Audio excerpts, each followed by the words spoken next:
नमः संस्कृताय। संस्कृत कक्षा में आपका स्वागत है। मैं प्रतीत राम वर्मा, असिस्टेंट प्रोफेसर, श्री गांधी महाविद्यालय सिधौली सीता। आज मैं महाकवि कालिदास विरचित अभिज्ञान शाकुंतलम नाटक का 7वां अंक पढ़ाने जा रहा हूँ। पिछले अंक में मैंने पढ़ाया था कि राजा मरीच इसके आश्रम में पहुँच गया और वहाँ पर एक 6 साल का बहुत ही सुंदर बालक सिंघनी के बच्चे से खेल रहा था। उसके मुंह में हाथ डाल रहा था और कह रहा था कि अरे बच्चे, अपना मुंह खोल, मैं तेरे दांत गिनूंगा, मैं तेरे दांत गिनूंगा। तपस्विनियाँ उसे बार बार सिंघनी के बच्चे छुड़ा रही थी, लेकिन बच्चे को तपस्विनियाँ छुड़ाने में सफल नहीं हो पा रही थी, वो छुड़ा ही नहीं पा रही। तो तब तक का राजा गए और देखा उन्होंने कि अरे बच्चा बड़ा सुंदर है, बहुत सुंदर लग रहा है। तो राजा उस बच्चे के पास गए, उसको छुआ। छूने में उनको बड़ा आनंद आया। कहा ये बच्चा जिसका होगा वो उसके माता पिता बड़े भाग्यशाली होंगे, क्योंकि ऐसे सुंदर बच्चे को जन्म देकर उनको तो परम आनंद मिलता होगा। जब वो बच्चे को गोद में लेते होंगे तो कितना उनको सुख मिलता होगा। ये सब बातें कहे रहे राजा। फिर इसके बाद तपस्वी ने कहा महाराज, ये बच्चा जो है सिंघनी के बच्चे को छोड़ नहीं रहा है, कहीं सिंघनी आ गई तो इसके ऊपर हमला कर देगी, इसलिए आप महाराज इस बच्चे से सिंघनी के बच्चे को छुड़ा दीजिए। राजा ने कहा ठीक है। और राजा ने फिर कहा उस बच्चे से कि बेटा, ये तुम क्या शैतानी कर रहे हो, इस बच्चे को छोड़ दो। राजा के कहने से सर्वदमन ने सिंघनी के बच्चे को छोड़ दिया। तपस्वी को आश्चर्य हो गया कि अरे राजा की ये बात मान गया, बड़ा भाई आश्चर्य की बात है। फिर तपस्वी ने सोचा कि ये बच्चा जो है राजा से मिलता जुलता है, मामला क्या है। फिर राजा ने तपस्वी से बच्चे की माँ के बारे में पूछा तो उसने कहा कि इसकी माँ एक अप्सरा की बेटी है। तो कहा कि अच्छा, ये बच्चा किस वंश का है, क्या ये ऋषि है? ऋषि है, ऋषि तो लग नहीं रहा। तो तपस्वी ने कहा ऋषि नहीं है, ये बच्चा पूर्ववंश का है। राजा ने कहा पूर्ववंश का बेटा, इसका मतलब क्या, इससे मुझसे मेरा संबंध है? और ये सब बातें करते। हाँ, इसके बाद क्या हुआ, जब राजा कहते हैं उस बच्चे से सिंघनी के बच्चे को छोड़ने लगा, तो उस समय बच्चे ने हाथ में एक अपराजिता जड़ी पहन रखी थी। वो जड़ी गिर गई और राजा ने उसे उठा लिया। तो तब तक तपस्वी ने कहा अरे तब तो बहुत बुरा हो गया, बहुत गजब हो गया, अरे अब क्या हो गया? राजा ने कहा क्या गजब हो गया? कहा कि अभी ये जो जड़ी है, ये ताबीज जो है गिर गया है बच्चे के हाथ से और आपने उसे उठा लिया है। अभी ये जो है ताबीज आपको सांप भर करके डस लेगा। राजा ने कहा ठीक है, मर जाऊँ तो ठीक ही है, वैसे मैं तमाम दुख भोग रहा हूँ। लेकिन कुछ देर बीत गया, कुछ नहीं हुआ। तो तपस्वी ने कहा मामला क्या है? इस अपराजिता जड़ी से जो ताबीज बनाया गया है उसके बारे में कहा गया है कि अगर इस ताबीज ये गिर जाए, अपराजिता जड़ी इसके हाथ, बच्चे के हाथ से गिर जाए तो कोई इसको उठा लेगा तो सांप उसे डस लेगी। लेकिन अगर इसके माता पिता इसको उठाएंगे तो फिर सांप नहीं बनेगी और न उसे डसेगी। इसका मतलब राजा ने कहा लगता है इस बच्चे से मेरा गहरा संबंध है। तब तक शकुंतला वहाँ आ गई। शकुंतला को देख करके राजा लज्जित हो गया। शकुंतला ने कहा परेशान लो, धैर्य धारण करिए, मैं आपको पहचान गई हूँ। राजा ने कहा मैं भी तुम्हें पहचान गया हूँ, मेरा ये सौभाग्य है कि तुम आज मुझे मिल गई हो। मेरे बुद्धि पर अज्ञान का पर्दा पड़ा हुआ था, वो अज्ञान और मोह रूपी पर्दा दूर हो गया है। मुझे बड़ी खुशी कि तुम मिल गई हो।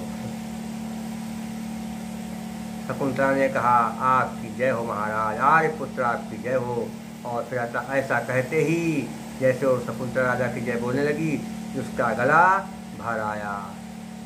राजा ने कहा हे सुंदरी,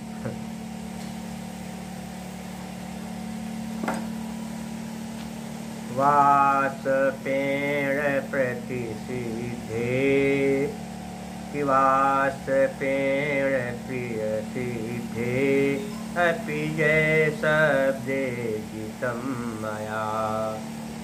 यत् ते दृष्टम संस्कार पाटलोष्ठ कुटम मुखम। मैंने कहा कि हे देवी वाष्पेण, मैंने कहा कि वाष्प मैंने आंसुओं के द्वारा, प्रतिसिद्धे अति रोक लिए जाने पर भी, प्रतिसिद्धे मैंने रोक लिए जाने पर, सिद्धि एक के बाद आ, इंग पदांत सूत्र के नियम से क्या हुआ, आ का अवग्रह चिन्ह बन गया। जय शब्द क्या कहते कि जय का शब्द, जय शब्द जितम मया, जितम मने विजय हो गई है, मया मेरी, यत ते यत धन ते, क्या होगा यत धन ते, यत मने क्योंकि, ते तुम्हारे, लिष्ट लिष्ट संस्कार, लिष्ट संस्कार, लिष्ट संस्कार का मतलब क्या हो गया कि लिष्ट संस्कार का लिष्ट तो मैं देख लिया गया, असंस्कार माने होता है सजावट न होने से, क्या पाटलोष्ठ मुखम, पाटल वर्ण के होठों से युक्त, सजावट न होने से पाटल वर्ण के होठों से युक्त, अर्थात पीले, पुट मुखम, क्या है पुट मुखम, पुटम हो गया नहीं होठों से युक्त, और मुखम माने मुख को।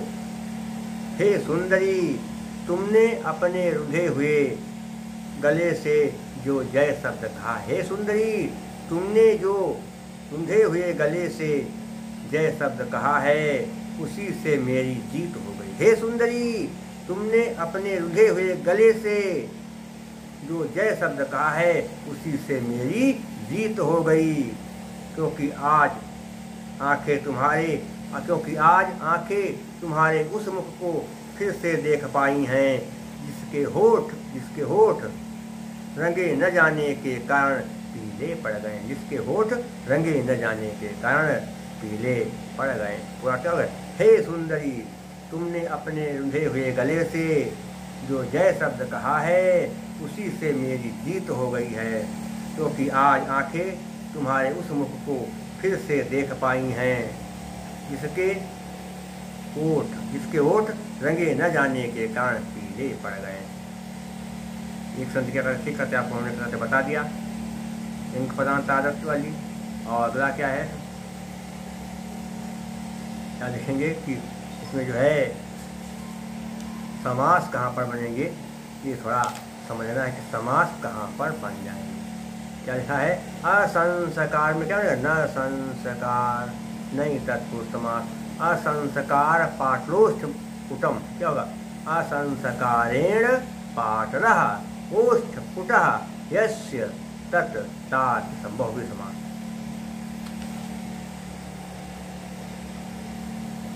या कह सकते हैं पाटलोष्ठ पाटलेन ओष्ठ तृतीया तत्पुरुष समास हो जाएगा।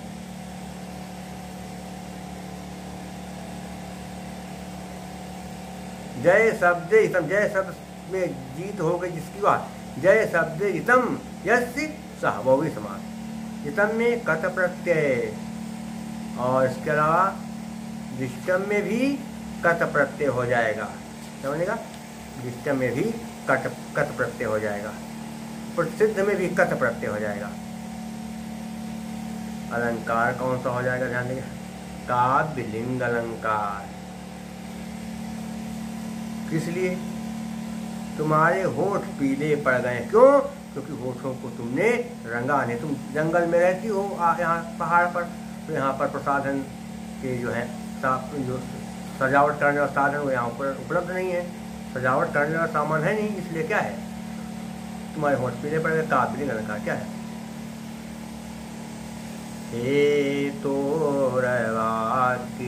पदार्थत्वे काव्यलिंगम निगद्यते, और पथ्यावक्त यजुश्चतुर्थतो जेन पथ्यावक्त्रम परिकीर्तितम। पथ्यावक्त छंद है, प्रसाद गुण वैदर्भिदित और संयोग श्रृंगार क्या है? संयोग श्रृंगार। और यहाँ पर वृत्ति कौन चल रही है? सात्वती वृत्ति, नहीं सात्वती नहीं, वीर रस में सात्वती और वीर रस में केस की, और श्रृंगार में वीर रस में सात्वती, श्रृंगार में केस की वृत्ति। कौन सी वृत्ति है? केस की वृत्ति, केस की वृत्ति। श्रृंगार में वीर में सात्वती और श्रृंगार में केस की वृत्ति, संयोग श्रृंगार चल रहा है। बालक ने कहा, माँ ये कौन है? शकुंतला ने कहा, अपने भाग्य से पूछ बेटा ये कौन है? राजा शकुंतला के चरणों में गिर गया, माफ़ी मांगने लगा। कहा, देवी प्रिय, मैंने तुम्हें बहुत दुख दिया है, मुझे क्षमा कर दो, मुझे क्षमा कर दो। राजा शकुंतला के चरणों में गिर गया और गिर कर कहने लगी, हे देवी, किसो तैनो हृदयाति प्रत्यादेश व्यलीकमपैतुते किमपि मनसः सम्मोहो मे तदा बलवान् भूत् प्रबलतमसामेवं प्रायाः सुधिवृत्तयः सृजमपि शिरस्यन्धः क्षिप्तामनुनोत्य हि शङ्कया। सुतनु माने हे सुंदरी, हृदयात् कहते हृदय है, प्रत्यादेश वेलिकम परित्याग का दुख, परित्याग छोड़ने का दुख।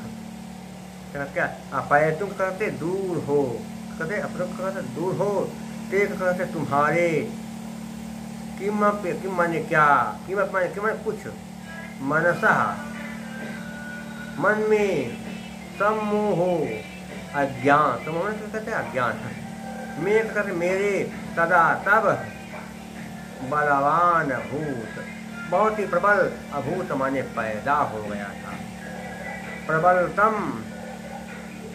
प्रबलतम सामने प्रबल तमो गुण की, प्रबल तमो गुण वाले, तमो गुण कहाँ होता है? जो लोग उल्टा पदार्थ खाएं, भक्ष्य पदार्थ का ध्यान रखें, खाना का नहीं खाना है, सब कुछ खा जाए, क्या है? तमो गुण। तम सात का कहते एवं कहते इस प्रकार से, एवं प्राय ऐसी ही होती है शुभेषु, कहते हैं कि शुभेषु, शुभेषु का होता है कि शुभ वस्तुओं के प्रति, शुभ वस्तुओं के प्रति, क्योंकि वृत्तय हमारे होता है प्रवृत्तियाँ, काम धाम। सृजमपि माने माला को अपने भी, शिरस्य अंधा, सिर पर, अंधा माने अंधा आदमी, क्षिप्ताम फेंकी गई, धुनोति माने फेंक देता है, धुनोति धन अहि शंका, अहि माने सांप, धुनोति धन अहि माने क्या? धुनोत्य ही क्या हो जाएगा? इसको रस्ती का या धुनोत में फेंक देता है, क्या कहते? अहि शंका, सांप की शंका से। प्रत्यादेश में प्रतिधन आदेश, प्रत्यादेश को रस्ती का या बन गया, और यहाँ पर भी क्या हो गया? धुनोत धन अहि बनेगा, धुनोत्य ही। और इसके अलावा क्या कहते? कोई पर जो कहते खास समास नहीं है। और इसके अलावा क्या देखेंगे? बलवान में क्या होगा? मतु प्रत्यय, जिन शब्दों के जब पुल्लिंग शब्द के अंत में मान या वान आए तो वहाँ पर मतु प्रत्यय होता है।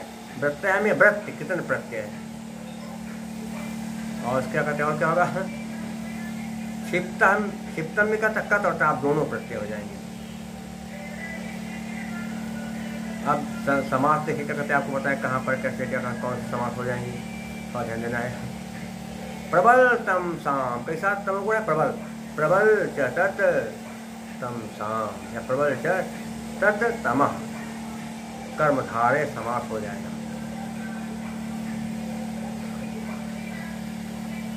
फेंक देता है धुनोति, फेंक देता है सांप, फेंक देता है सांप जिसके द्वारा, धुनोति येन तत्, बहुवी समास हो जाएगा। और इसके अलावा क्या कहते हो? क्या हो जाएगा? अलंकार कौन सा हो जाएगा?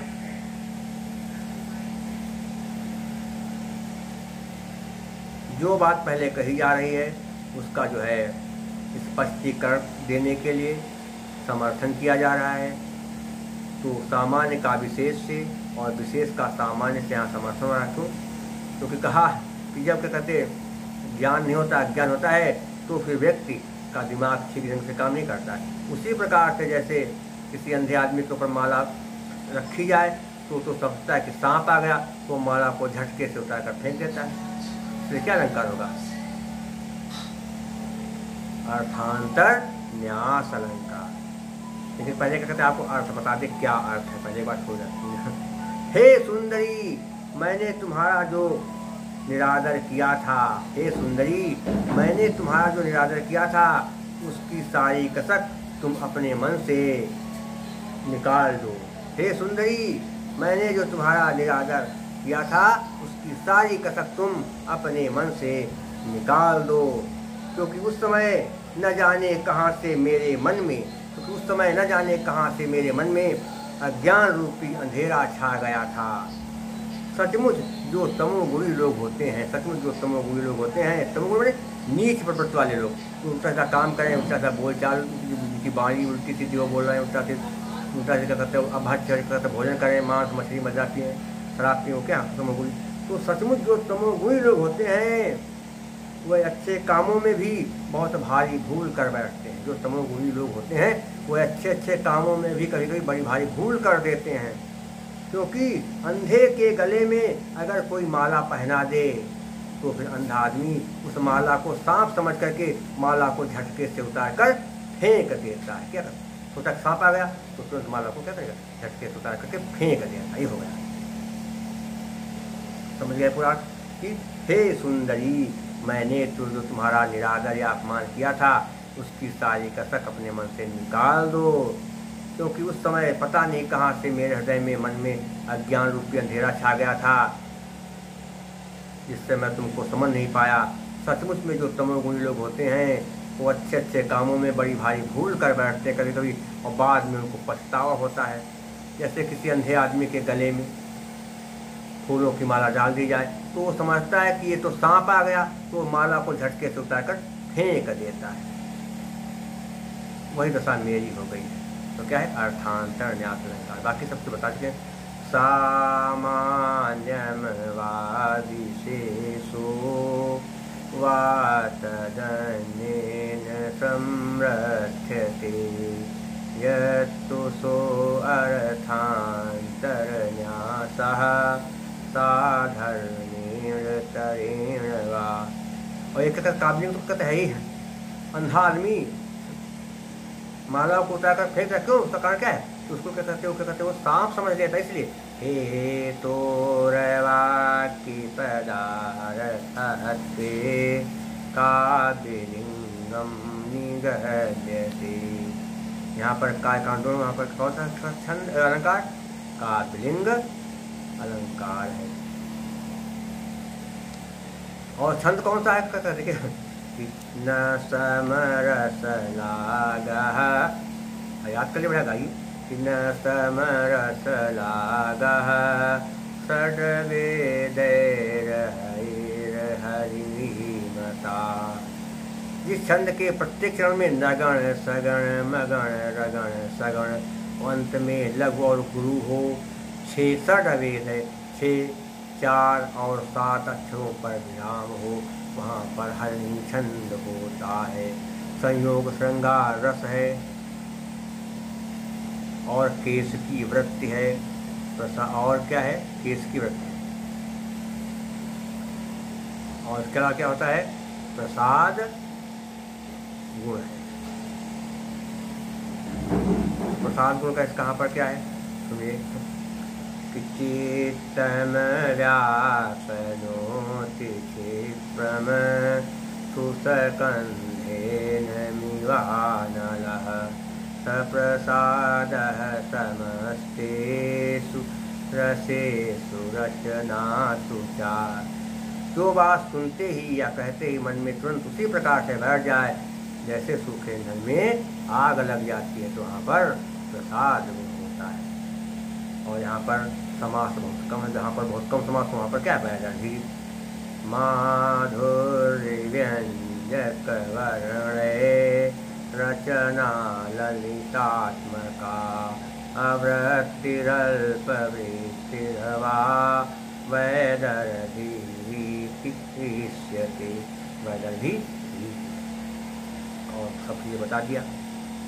आप लोगों से मेरा अनुरोध है कि जब आप मेरे वीडियो को देखें, अंत में बताता हूँ तब मेरे वीडियो को आप सब्सक्राइब कर दें, लाइक कर दें। ये मेरा आपसे अनुरोध है और शेष मैं आपको अगले अंक में पढ़ाऊँगा। तब तक के लिए नमः संस्कृताय।